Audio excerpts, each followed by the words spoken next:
Are you free to practice your religion in China? 就是在中国宗教信仰自由是，你觉得是你可以自由的去进行这个宗教信仰自由？你享有宗教信仰自由的这个权利吗？权利。 Yok. Dini etiqat erkinlik var dedi. Demem siz ona. Dini etiqat erkinlik var. Ha, kansoç deme. Ha, o zaman diyoruz. Demem siz kansoç desiniz buldu. Ama Muslims comfortable in practicing Islam here in your region? Meydan ma muhimiyet cuma man davet misiniz bu meydana. Practicing Islam in the Ha, biz nahit erkin kılımız. Yes, here.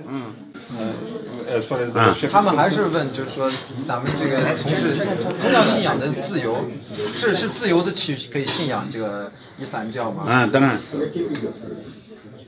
İslam 신앙도自由. Yes, they enjoy the freedom of religion. So the Chinese government doesn't make any problem for you. You are free to be a Muslim here, right? 所以政府没有去阻止或者限制你们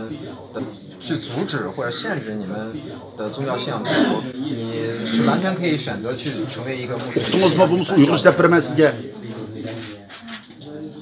Ha, tamam şimdi. 听懂我说的吧？就是政府不会去阻止。 Hükümet sizni teşkillep, kıldemdo, yıkımıdemdo, ihtiyarın mı 会去 demekti? 限制你去的一些宗教。 都是自愿的。 Ha, ziyuen dedi. It's based on the free will. It's based on the free will. Yeah, so you have freedom to be a Muslim. No problem. All right. Thank you very much. Azan mevcut. Rahmat. Ha, mescid.